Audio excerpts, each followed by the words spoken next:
वाले लोगों से मत मिलो, व्यर्थ के बकवाद करने वाले लोगों की तरफ मत देखो, ये क्या कह रहे हैं, क्या बोल रहे हैं। और तुम भी व्यर्थ का बकवाद मत करो। अपने समय को कीमती मान करके निरंतर प्रिया प्रीतम का नाम जप करो, उनकी गुण लीला गाओ, उनकी सेवा में रहो।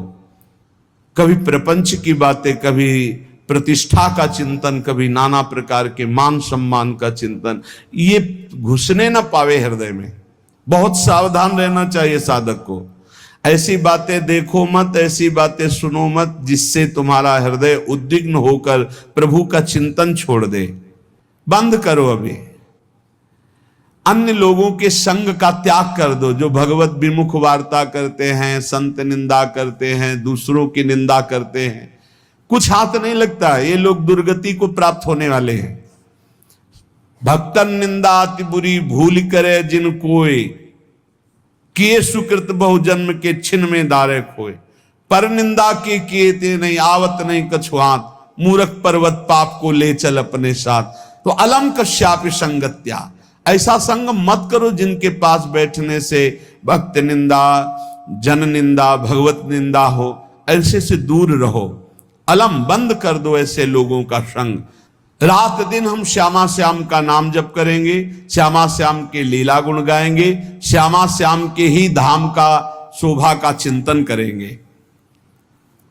जब तुम अपना जीवन श्यामा श्याम के चरणों में न्यौछावर कर दोगे तो पूरा भार श्यामा श्याम ले लेंगे और तुम्हारे हृदय में मस्ती आ जाएगी।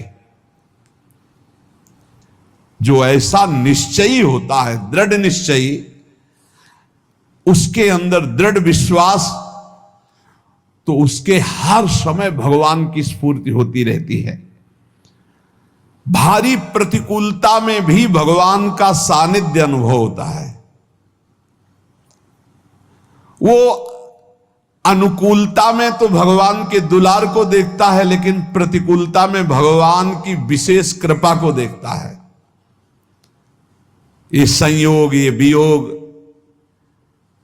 संसार की ये द्वंद्वमयी वृत्तियां भक्तों के हृदय में नहीं चुभती। आए की हुज्जत नहीं, गए की तलाश नहीं, क्योंकि नित्य संयोग भगवत स्मृति के प्रभाव से प्रभु का रहता है। शोक, विषाद बहुत ध्यान देने योग्य विषय है। तभी लोगों को ऐसा लगता है कि ऐसा कैसे हो सकता है। भक्त के चरित्रों को जब सुनते तो लगता है ऐसा कैसे हो सकता है, ऐसी परिस्थिति में भी ऐसा कैसे हो सकता है। क्योंकि तुम मानसिक बुद्धि से युक्त हो और वो भागवतिक स्थिति से युक्त है, इसलिए तुम उसको पार पा ही नहीं सकते।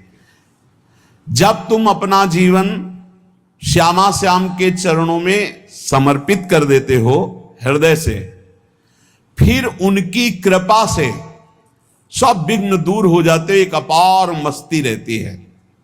नहीं तो शोक, विषाद, दुख, क्लेश, कष्ट, संताप, भय, उद्वेग, ये सदैव सताते रहते हैं। इसी से डिप्रेशन होता है। बार बार नकारात्मक चिंतन, शोक, विषाद, दुख, चिंता, क्लेश, संताप, भय, उद्वेग, यही पूरे मानसिक स्तर को नष्ट कर देते हैं। उत्साहहीन जीवन हो जाता है। जब तुम श्यामा श्याम को समर्पित हो जाते हो तो ये सब प्रवेश भी नहीं करते, एक अपार मस्ती बनी रहती है। अब क्या होगा? श्यामा श्याम जो करेंगे वही होगा। श्यामा श्याम पता नहीं कैसा करें, नहीं, वो सदैव मंगल भवन है, वो जो करते महामंगल होता है। यह निश्चय उपासक के हृदय में आ जाना चाहिए। इसलिए अपना सारा मन, सारी बुद्धि, सारा जीवन, प्रत्येक श्वास प्रभु को अर्पण कर दो। फिर देखो तुम निहाल हो जाओगे। दुख, शोक, विषाद, क्लेश, कष्ट, संताप, भय, उद्वेग, ये उसी को व्यापते हैं जिसने अपने जीवन को प्रभु के चरणों में अर्पित नहीं किया। इसलिए तुम अपना सारा मन, सारी बुद्धि, सारा जीवन, प्रत्येक श्वास केवल प्रभु को अर्पित कर दो, फिर देख लेना श्वास कैसे अर्पित की जाती, राधा राधा राधा।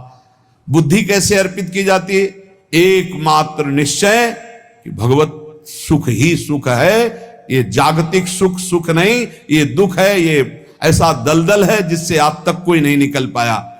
सारा मन, हम मन से केवल प्रभु का मनन करें, बार बार मन को संसार से हटा के नाम में, रूप में, लीला में, धाम में लगाएं।